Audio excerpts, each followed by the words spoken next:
Welcome back दोस्तों। आज English की प्रीवियस ईयर क्वेश्चंस प्रैक्टिस करते हैं।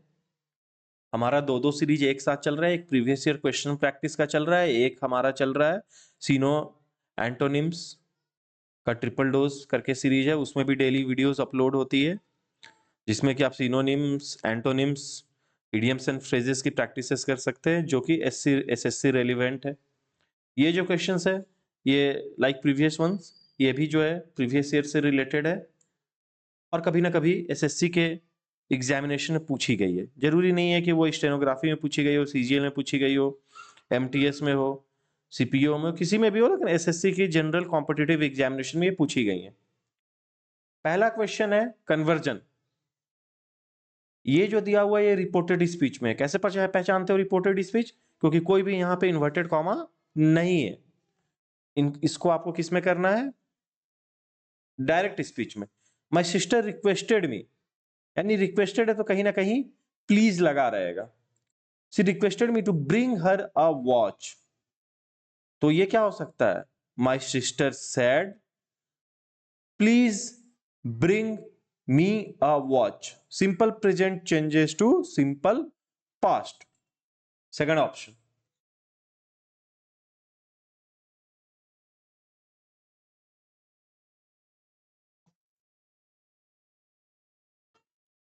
इसमें भी आपको क्या करनी है? इसमें आपको इनडायरेक्ट स्पीच में करनी है, मतलब आपको रिपोर्ट करनी है। She said to her, do you know French? She asked her whether she knew French. Simple present है तो ये किस में चेंज हो जाएगा? सिंपल पास्ट में। Know will change to knew. देखो he asked her if she knew French. The alternative could be he asked her whether she knew French. यहां पे प्रेजेंट में है, प्रेजेंट में कभी रिपोर्टेड इसमें रहेगा नहीं। डज है, प्रेजेंट टेंस है, प्रेजेंट टेंस है, नहीं रहेगा। Survival of mankind dash in danger due to pollution. अब ये देखो यहां पे जो यूज हुआ है रिफ्लेक्सिव, रिफ्लेक्सिव प्रोनाउन का यहां यूज होगा। सर्वाइवल ऑफ मैनकाइंड खुद ही डेंजर में है। क्यों? पॉल्यूशन के कारण। तो खुद ही का यहां यूज हो रहा है। Mankind is not a living thing, it is a noun but it is not a proper noun. It is not related to a living organism, particularly human, so you cannot use herself, himself or yourself. Then the only option that is left with you is itself. The survival of mankind itself is in danger. ठीक है? Antonym, my friend is not stubborn. Stubborn मतलब जिद्दी होता है। With regard to opinions, in fact she is.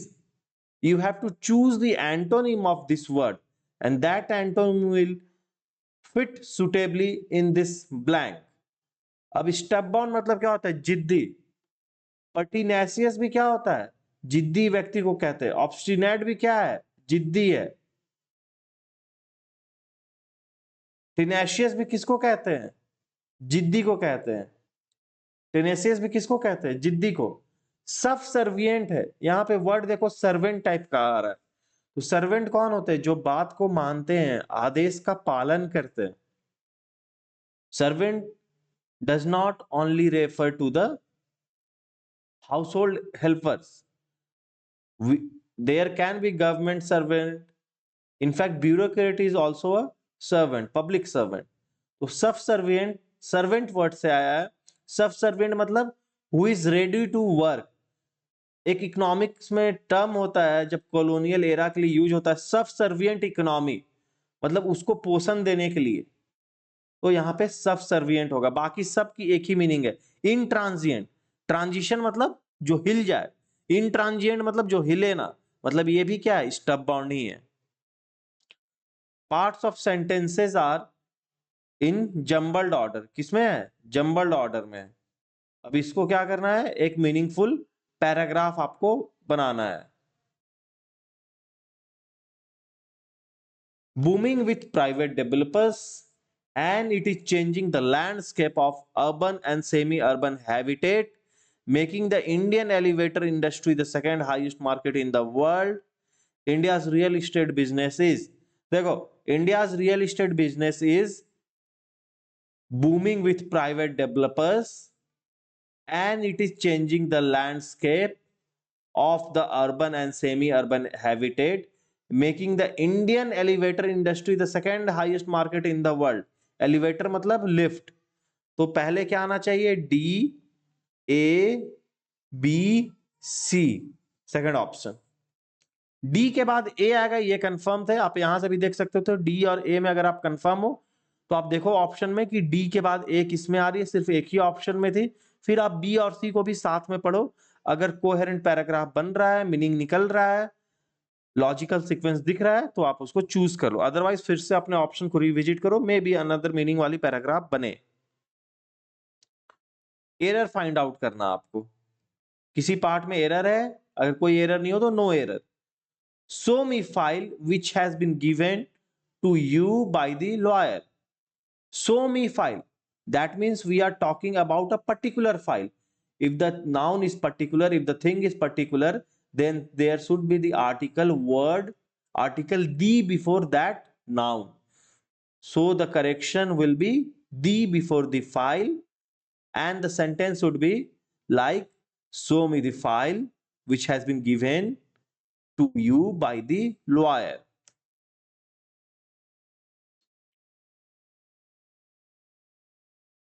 Substitute करना है, that means this one is not grammatically conceptually correct. You have to choose a phrase which suits it. There are being several psychological theories that aid the diagnosis of a mental disorder or illness. There are several, there are being several नहीं होगा, यहां पे आप कोई passive नहीं बना रहे हो, तो there are several जो है सिंपली यहां पे वर्क करेगा। सेवरली आप यूज करोगे नहीं, सेंटेंस बैठेगा नहीं। there are severally psychological theories एकदम नहीं, there are several। सेवरल यहां पे क्वांटिफाई कर रहा, how many theories, several. Identify the error, error आपको इसमें फाइंड आउट करनी है। The swimmer jumped on the pool with the whistle. अब देखो यहां प्रीपोजिशन का एरर है, पुल के ऊपर तो जंप नहीं करता, पुल में जंप करता है, ठीक है। तो यहां से ऑन हट जाएगा। जम्प्ड इनटू द पूल, पुल के अंदर जा रहा है, इसलिए एरर यहां पे ऑन में है। विशल मतलब सीटी होती है। Appropriate option that can substitute the underlined segment in the given sentence.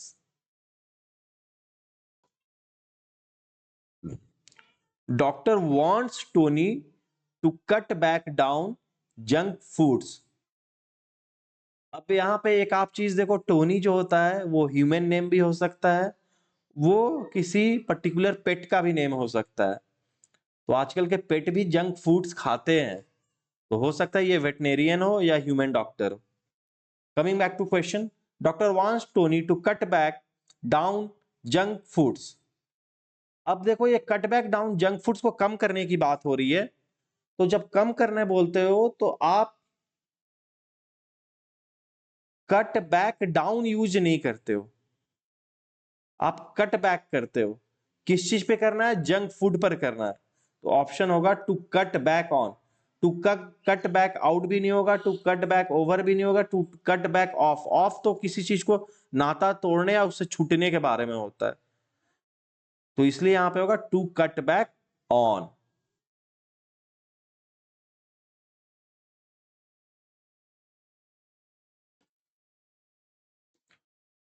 Passive form में आपको करना है। He will visit the orphanage tomorrow, that means the orphanage will be visited by him tomorrow, ठीक है। The orphanage will be visited, option number 2, एकदम simple सी है ये। Identify the error. Tide pool is an isolated pocket of water that is formed when sea water becomes trapped as tide goes out. अब देखो ये किसके बारे में बोल रहा है, एक टाइड पूल के बारे में बता रहा है। तो जैसे आप एक टाइड पूल के बारे में बात कर रहे हो, एक जनरल टाइड पूल के बारे में बात कर रहे हो, किसी पर्टिकुलर के बारे में बात नहीं कर रहे हो, तो आप लगाओगे अ। तो यहां पे एक अ होना चाहिए। A tide pool is an isolated pocket of water that is formed when sea water becomes trapped as, कौन सी टाइड, जिसके बारे में आप पहले बात कर रहे थे, तो as the tide goes out। तो यहां देखो कहां पे है एन, यहां पे एन दिख रहा है, यहां पे एन, एन गायब है, यहां पे देखो आपको एन से भी पता चल जाता, ऑटोमेटिकली यहां पे द और अ आपको दिख जाएगी। ठीक है,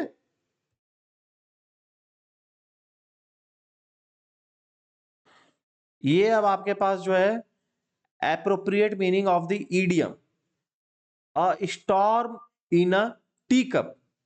स्टॉर्म मतलब तूफान, टी कप में अगर आप तूफान ला रहे हो तो उस तूफान को आप टी कप में भी नहीं रख पाओगे, वो तूफान शांत नहीं होगी, वो फैलेगी, गंदगी फैलाएगी। मतलब आप यूजलेस चीज काम कर रहे हो, इसका कोई चीज जरूरत ही नहीं है। और तूफान आप टी कप में कब ला रहे हो, तूफान का रिलेशन एंगर से होता है, बर्बादी लाने से होता है। तो एक चीज तो है कि इसके मीनिंग में एंगर छिपा होगा, और वो एंगर जो है अननेसेसरी भी होगा। तो ये हो गया अननेसेसरी एंगर और वरी। ठीक है,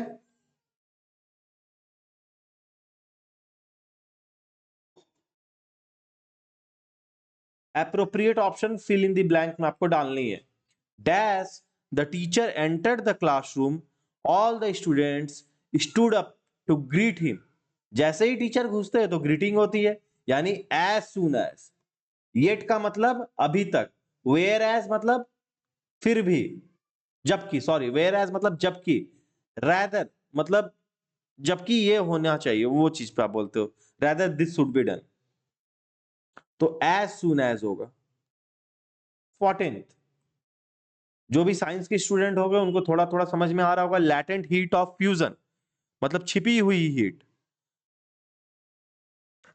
लैटेंट हीट ऑफ वेपोराइजेशन जब टेम्परेचर कांस्टेंट रहता है लेकिन आप हीट सप्लाई करो तो हीट कहां जा रहा है, स्टेट चेंज करने में जा रहा है, फ्रॉम वाटर टू स्टीम, तो उसको कहते हैं छिपा हुआ हीट एनर्जी। तो लैटेंट अगर छिपा हुआ है, तो जो छिपा हुआ नहीं है वो क्या है, अर्ली मतलब पहले, एंटीक मतलब पुरानी वस्तु मतलब जिसका कुछ मूल्य हो, पंक्चुअल मतलब समय पे रहने वाला, मैनिफेस्ट मतलब जो दिखा दे, लैटेंट छिपा ले, मैनिफेस्टेशन करते हो मतलब आप दिखाते हो। किस फॉर्म में मैनिफेस्ट कर रहे हो, that can be in the form of love, anger, desire, in the form of verbal expression, in the form of physical activity, किसी भी फॉर्म में हो सकता है। तो मैनिफेस्ट हो गया। ठीक है, क्वेश्चन है आपको इनडायरेक्ट स्पीच में करनी है। I am not feeling well said Mary, इसको ऐसे भी लिख सकता है, Mary said I am not feeling well.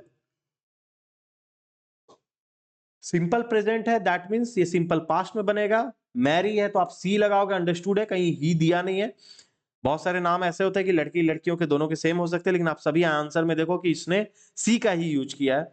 तो सबसे पहली बात हो जाएगी, Mary said that she was not feeling well, simple present will change to simple past. Said that she was not feeling well, ये भी सही है। अगर यहां सेज की जगह सेड होता तो ये भी सही हो जाता। She wasn't feeling well means she was not feeling well.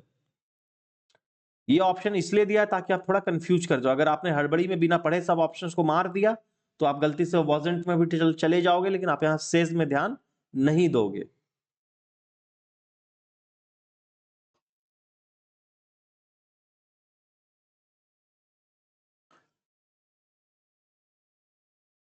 Question है select the most appropriate idiom that can substitute the underline segment in the given sentence.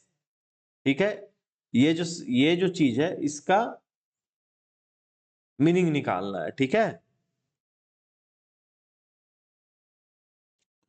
दो the speaker used flowery expressions to convince the audience they were intelligent enough to find out his ulterior intentions. तो यहाँ पे जो ulterior है मतलब चिकनी चुपड़ी वो बातें कर रहा है, फिर भी स्पीकर्स जो है वो इतने इंटेलिजेंट थे कि उसकी छुपी हुई इंटेंशन को पहचान गए। सॉरी, ऑडियंस जो इतने इंटेलिजेंट थे कि उसकी छुपी हुई इंटेंशंस को पहचान गए। जस्ट लाइक इन इलेक्शन, सब नेता अपने हिसाब से बात करते हैं लेकिन कोई पर्टिकुलर ही जीतता है, यानी पब्लिक सुनती सबकी है लेकिन सोचती अपनी है। तो इसका मतलब क्या हो गया, छुपी हुई चीज को पहचानना, that means to read between the lines. दो लाइन के बीच में कुछ दिखती नहीं है, यानी आप क्या पढ़ रहे हो, हिडन चीज देख रहे हो। तो रीड बिटवीन दी लाइंस की मतलब होती है कि आप एक्चुअल चीज फाइंड आउट करना चाह रहे हो, डिलीजेंट स्टडी कर रहे हो और छिपी हुई चीज निकाल रहे हो।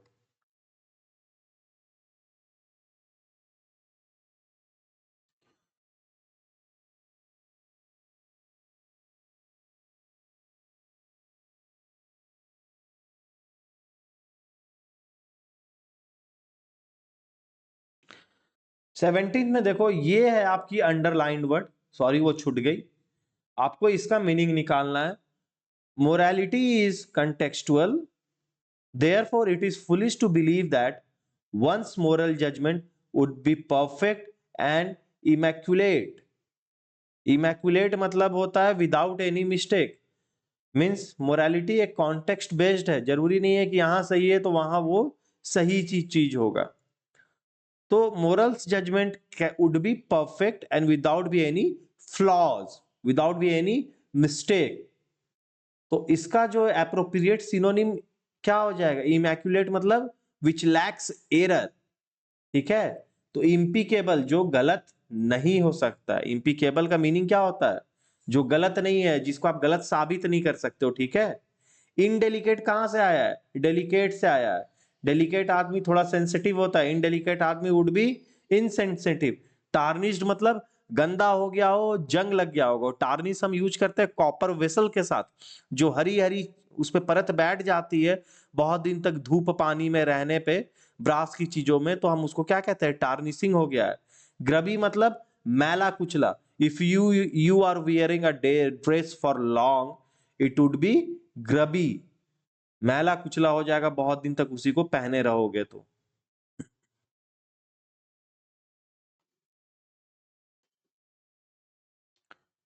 पैसिव वॉइस में लिखना है आपको, Mr Prakash writes short stories, simple present यानी short stories are written by Mr प्रकाश।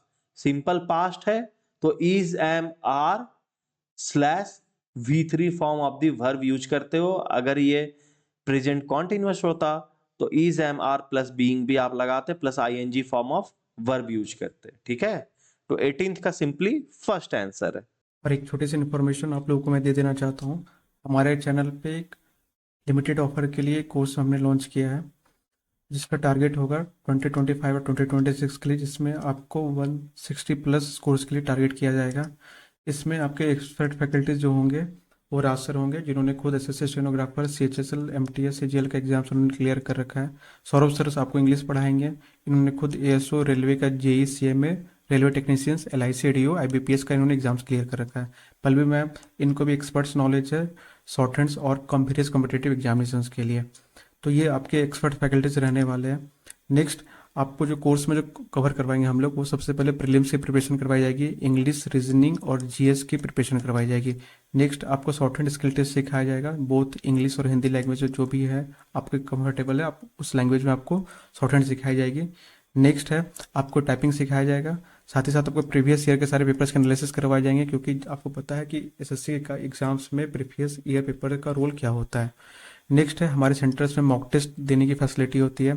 सब लोग एग्ज़ाम पेपर देते हैं, पेपर 2 घंटे का होता है, 2 घंटे में 200 क्वेश्चंस पूछे जाते हैं, हर क्वेश्चन के लिए 36 सेकंड्स होते हैं। सबको यही टाइम मिलता है, बट इसी हर 36 सेकंड्स में आप क्या अप्रोच रखते हैं उसी पर डिटरमाइन करेगा कौन सा बच्चा का सिलेक्शन होगा, कौन से बच्चे बाहर हो जाएंगे। तो हम आपको सारे स्ट्रैटेजी बताएंगे कि किस सेक्शंस को पहले सॉल्व करना, किस क्वेश्चंस को छोड़ना, ये सारा चीज़ आपको करवाया जाएगा। नेक्स्ट जो है आपका, आइए अब हम लोग फी स्ट्रक्चर की बात कर लेते हैं।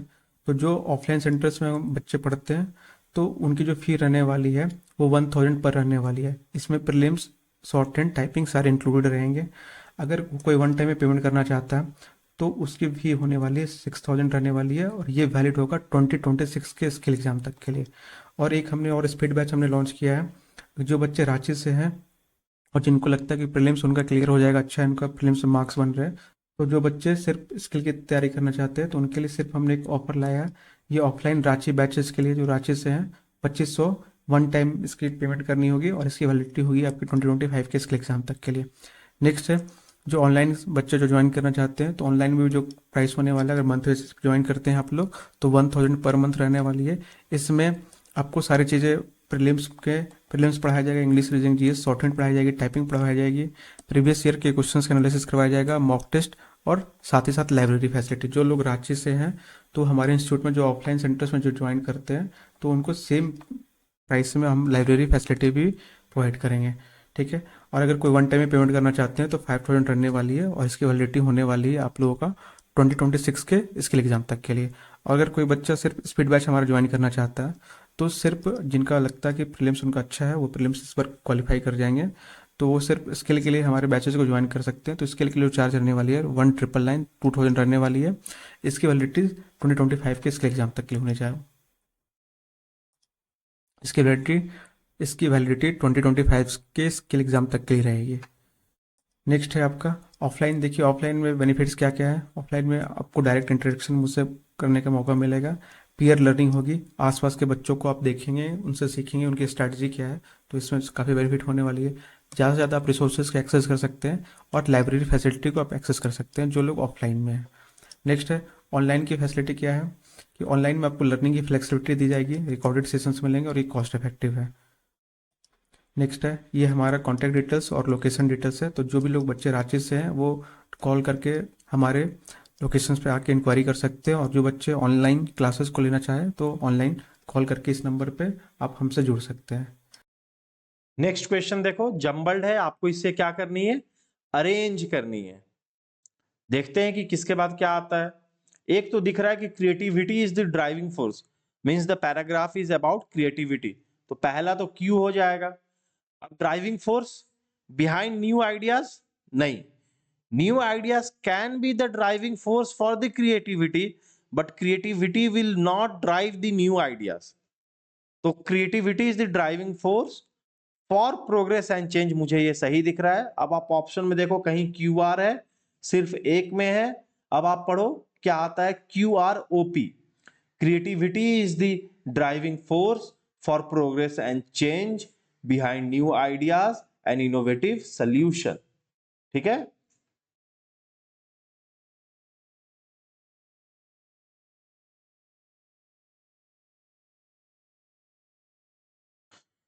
Our chemistry teacher taught us how through a chemical reaction milk changes into curd.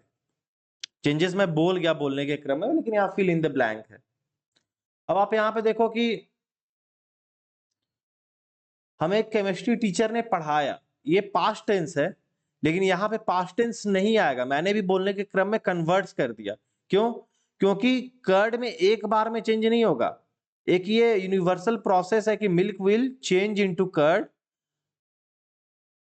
Following a certain procedure. तो इसलिए यहाँ पे यूनिवर्सल ट्रूथ्स वाली जो चीज होती है या जो कॉमन चीज होती है उसको हम सिंपल प्रेजेंट में यूज करते हैं यहाँ पे, इसलिए सब में डाइवर्ट्स, प्रोग्रेसेस, हैपेंस, कन्वर्ट्स। तो milk will convert into curd, ठीक है। तो milk converts into curd. Simple present से भी आप फ्यूचर वाली बात कर देते हो।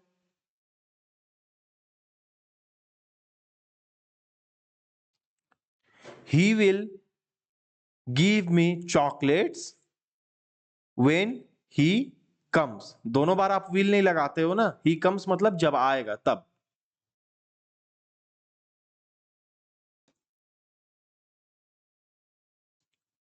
एक्टिव वॉइस में करनी है।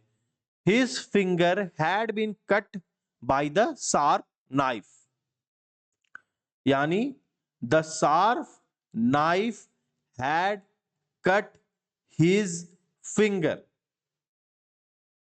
हैड कट लगेगा तो हैड भी नहीं लगेगा, हैज ऑप्शन 1 ही दिख रहा है, ठीक है।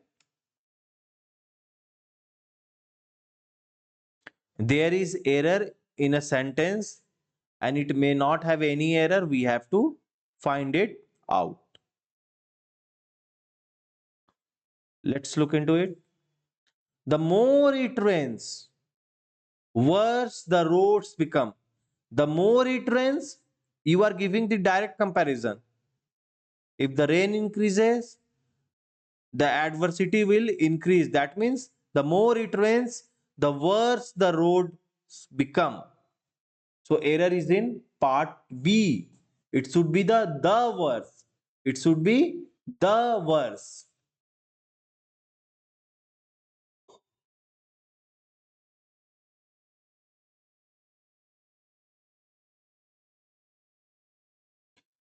Since 1988, the people of Rajasthan have been searching for 25-year-old man.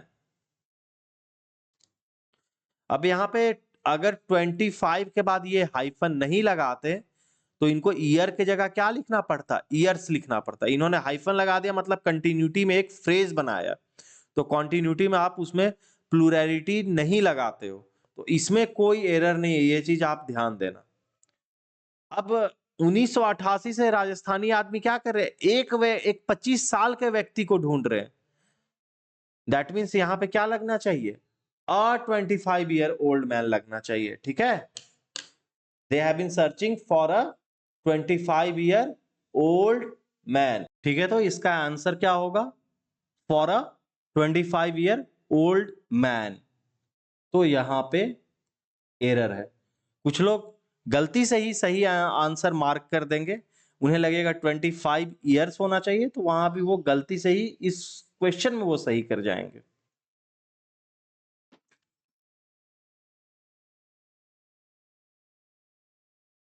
Select the option that will improve the underlined part of the sentence.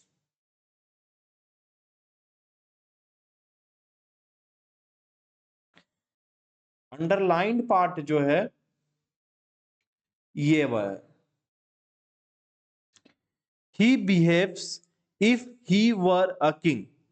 अब देखो यहां पे वर गलत इसलिए नहीं है, क्यों, ये पास्ट टेंस नहीं है। आप अगर कुछ इच्छा, कोई हाइपोथेटिकल सिचुएशन के बारे में बात करते हो, if I were a prime minister, अगर मैं प्राइम मिनिस्टर होता तो, आप नहीं हो, आप सोच रहे हो, तो यहां भी वही एक हाइपोथेटिकल सिचुएशन की बात हो रही है कि वो राजा है नहीं, उसके बारे में बात हो रही है। ही बिहेव्स एज इफ, तो ही बिहेव्स एज इफ यहां होना चाहिए, ठीक है।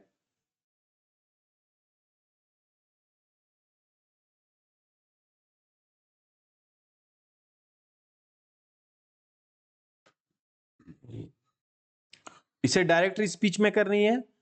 The student requested them to take him to the reception.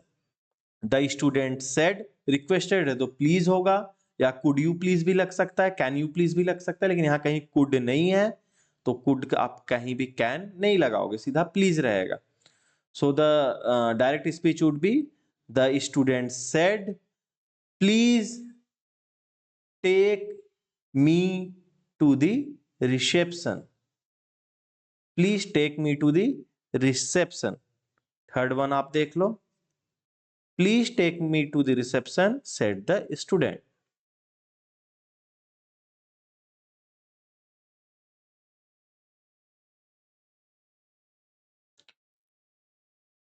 Passive voice में कन्वर्ट करना है। मिसेस ज्योति और मिस ज्योति जो पढ़ना है, will finish the task in a week. That means the task will be finished by Miss Jyoti in a week. Will have been नहीं होगा, will have finished रहता तो have been लगता, simply will है तो will भी लग जाएगा। shall will, shall slash will plus be, simple future में यही कन्वर्जन फॉर्मूला आप यूज करते हो। इस वाले पैराग्राफ में देखो क्या है, आपको जम्बल्ड सेंटेंसेस दी हुई है, आपको एक मीनिंगफुल कोहेरेंट पैराग्राफ बनाना है।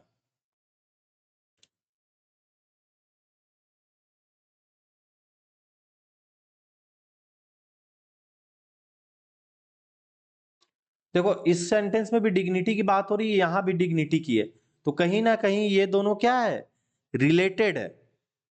तो आपको दिख रहा है everyone has the inherent right to be treated with dignity and courtesy at all times.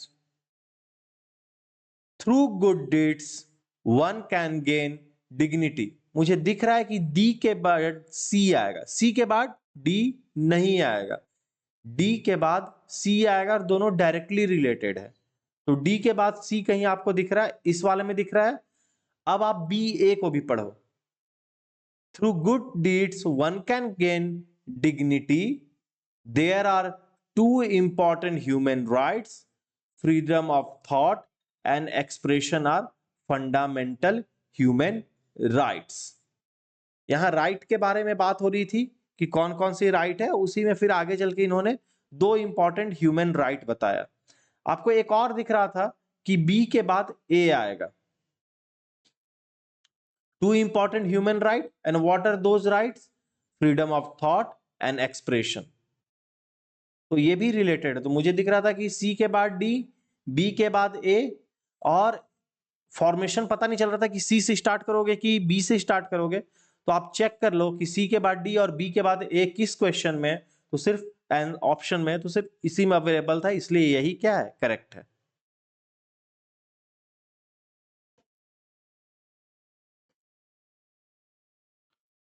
Antonym आपको डालना है।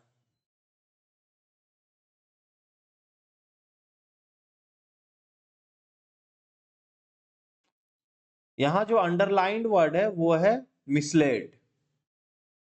A true friend always, but a selfish friend tries to mislead. अब बोल रहा है कि आप मिसलेड का ऐसा एंटोनिम खोजो जो यहां सुटेबली बैठे। तो मिसलीड मतलब क्या होता है, उसको भ्रमित करना, to show him the wrong path, to make him believe the wrong thing right. ठीक है। इम्बाइब्स का मतलब होता है ग्रहण कर लेना, to imbibe the bad behaviour, आप गलत चीज ग्रहण कर रहे हो। You can also imbibe the alcohol if you are consuming, if you are taking the meaning in form of consumption. तो imbibe मतलब ग्रहण कर लेना, आप या तो कुछ चीज ग्रहण कर लो, प्रसाद ग्रहण कर लो, आशीर्वाद ग्रहण कर लो, अच्छी यादें ग्रहण कर लो, दुआएं ग्रहण कर लो, जो चीज आप कर लो। डिल्यूट्स का मतलब होता है किसी को भ्रमित करना, मिसलीड करना, तो मिसलीड का ये सिनोनिम है। डिप्लोर्स का मतलब होता है खेद जताना, खेद जताते हैं ना, जैसे हादसा हो गया या कुछ गलत बयानबाजी हो गई तो आप उसको डिप्लोर करते हो। तो a true friend always guides, but a selfish friend tries to mislead, imbibes, dilutes. ठीक है, डिप्लोर्स तो नहीं होगा।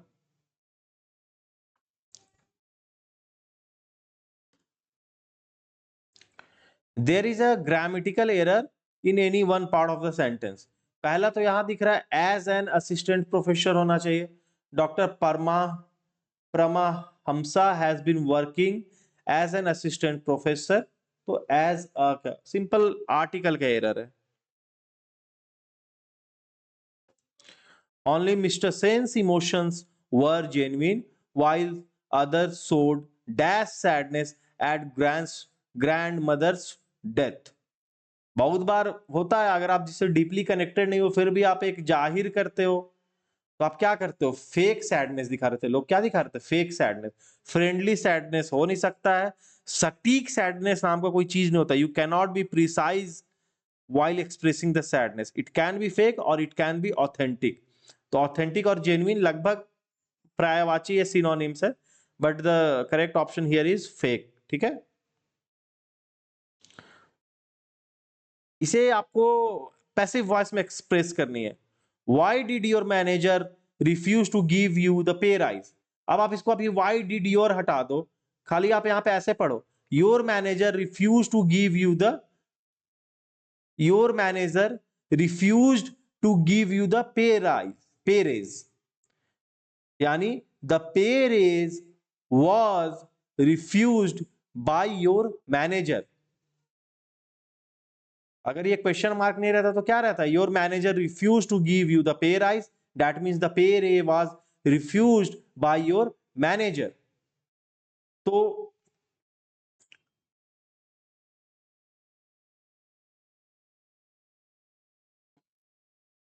अगर कॉन्टिन्यूअस होता तो बीइंग लगता, कॉन्टिन्यूअस नहीं है तो क्या लगता है, बीन लगता है। तो यहां पे क्या हो जाएगा, why was the pay raise refused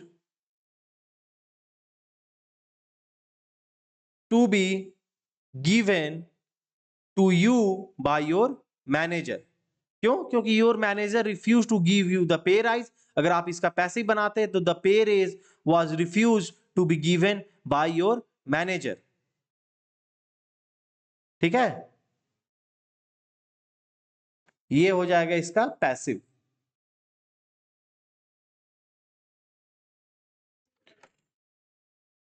idiom है nipped in the bird. Bird मतलब होता है, एक तो कली होती है फूल की, निप्ड मतलब छेद कर देना, फोड़े में आप छेद कर दिए, तो फोड़ा को आप क्या कर रहे हो, खत्म कर रहे हो, जो अंदर में जो भी पस गंदगी भरी हुई है वो निकल गई। तो मतलब आप उसको इनिशियल स्टेज में ही क्या कर रहे हो, घाव को, फुंसी को फोड़ा बनने से रोक रहे हो, to stop something immediately so that it does not become a worse problem. फुंसी को फोड़ा बनने से रोकना है। इंटरोगेटिव सेंटेंस मतलब क्वेश्चन वाला सेंटेंस, तो यहां क्या है, what is the name of the next station, you are asking about the specific name of the next station, of the upcoming station. That's why the article the should be used before name as well as next station. So the correct interrogative sentence will be what is the name of the next station. ठीक है,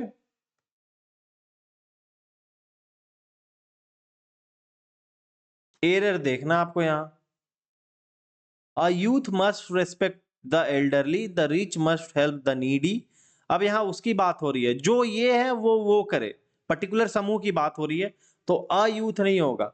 the youth must respect the elderly, the rich must help the needy, and the powerful, a powerful नहीं, and the powerful must help the week.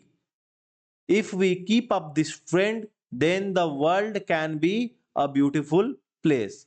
दोनों जगह the खोज लो, जिसमें है वही क्या है, सही है। The youth must respect the elderly, the rich must help the needy, and the powerful must help the weak। सही है। अब यहाँ पे एसएससी का एक फेवरेट वर्ड आ रहा है, prerogative.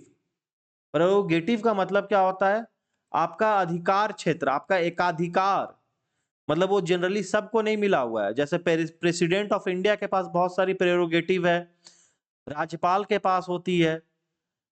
The governor has the prerogative of appointing anyone to the post of the vice chancellor of any particular university operating within the state under the aegis of the government. वो उनका एकाधिकार क्षेत्र है, means privilege है। क्या है, privilege है।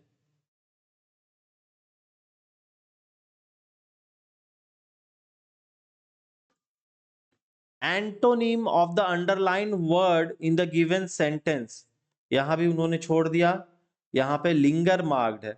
Do not linger in the corridor.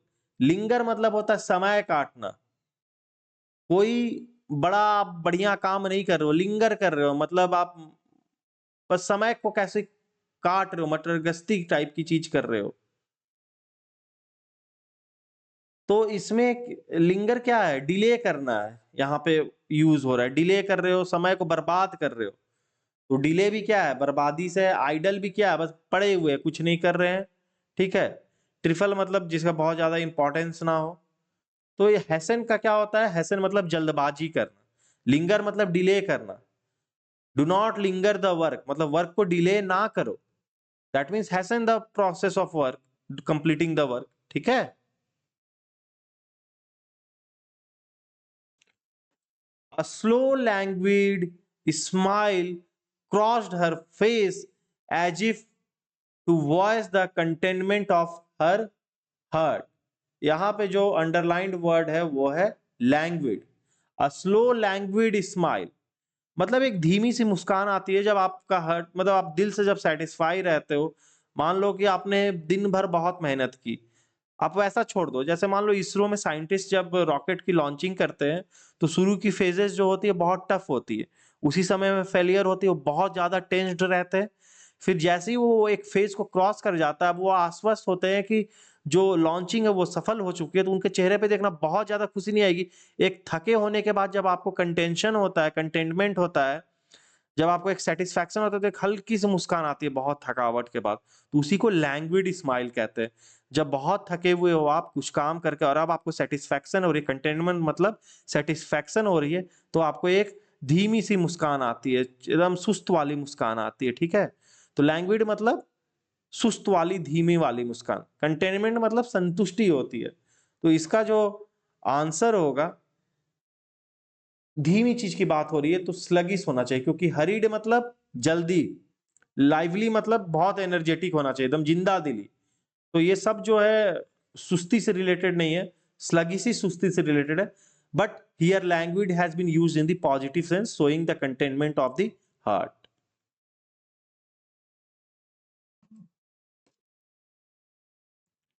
Select the most appropriate option that can substitute the underlined segment without changing its meaning in the given sentence. The resort manager planned to welcome the guest with open arms. बाहें फैलाकर मतलब खुले दिल से स्वागत करना। इसका मतलब क्या है? इन अ कॉर्डियल मैनर। कॉर्डियल मैनर मतलब हंसते खेलते खुले दिल से स्वागत करने जैसा, उसको कॉर्डियल मैनर कहते हैं, दिल से आप कर रहे हो कोई चीज, ठीक है। और मेलंकनी मतलब होता है कि मतलब एक ऐसा दुख जो जल्दी जाने वाला नहीं है, लाइफ लॉन्ग रहेगा। किसी का बेटा मर गया हो, किसी के साथ कुछ ऐसी हैपनिंग हो गई हो जिसका लॉन्ग लाइफ इंपैक्ट रहेगा, तो वो एक मेलंकनी है, ठीक है। इनडायरेक्ट स्पीच में आपको करनी है, you were warned by us 3 days ago the manager shouted at him. तो क्या हो जाएगा इसका पास्ट फॉर्म? यू वर यानी you had been, simple past changes to past perfect, ठीक है। तो 39 का आपको इसमें क्या करना है, सिंपली पास्ट परफेक्ट में ले जाना है। तो the manager shouted at him that he was warned, sorry he had been warned by him 3 days before, ठीक है। इस वाले ऑप्शन में देखो, the manager shouted at him that he had been warned, ये कहां से आया है? फॉर्मूले से आया है, simple past to past perfect. He had been warned by us था ना, सॉरी अस है तो देम हो जाएगा, 3 days बिफोर। यहां अगो है तो अगो क्या हो जाता है, बिफोर हो जाता है, tomorrow the next day, yesterday the day before, ठीक है। Geography is taught to us by Mister Anand. Present tense की बात हो रही है, is am are plus third form of the verb लगी हुई है, teach taught taught. So Mister Anand teaches us geography, Mister Anand teaches us geography. ये थी इंग्लिश के प्रीवियस ईयर क्वेश्चंस। इनको एक बार आपको मन हो तो दोबारा देखो, नहीं तो आपका ये वीडियो में अगर आप ध्यान से देख रहे हो तो यहीं पे कंप्लीट हो गई। लेकिन इडियम्स, सिनोनिम्स, एंटोनिम्स, इन चीजों को एक बार जरूर से रिपीट कर लेना, ठीक है। मैं पीडीएफ भी दे दूंगा साथ में, जो वर्ड मीनिंग्स मैंने अलग से लिख रखे हैं उसको आप देख लेना, ठीक है दोस्तों। थैंक यू, आज के लिए इतना ही।